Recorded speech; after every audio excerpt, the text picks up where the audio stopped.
Khusus selama bulan suci Ramadan, pemerintah kota New York membagikan secara gratis 1,5 juta paket makanan halal yang diperuntukkan bagi warga muslim. Makanan halal tersebut tersebar di beberapa lokasi tertentu.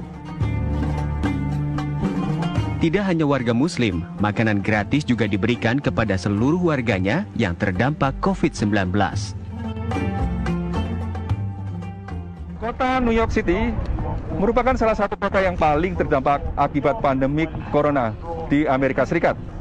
Wali kota New York, Bill de Blasio, membagikan makanan gratis kepada warganya yang bisa diambil di 400 sekolah umum seperti yang ada di belakang saya dari hari Senin hingga Jumat pukul 7.30 hingga 1.30. Dan khusus selama bulan suci Ramadan, sebanyak 1,5 juta makanan halal yang diperuntukkan bagi umat muslim yang sedang menjalankan ibadah puasa bisa diambil di beberapa lokasi tertentu dan juga didistribusikan di berbagai organisasi muslim ataupun masjid di seluruh wilayah kota ini.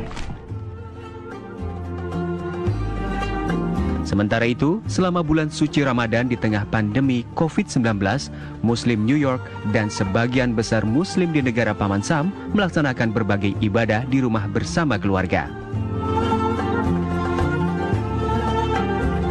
Kegiatan beribadah berjamaah maupun pertemuan dengan komunitas di masjid untuk sementara ditiadakan untuk menekan penyebaran virus corona.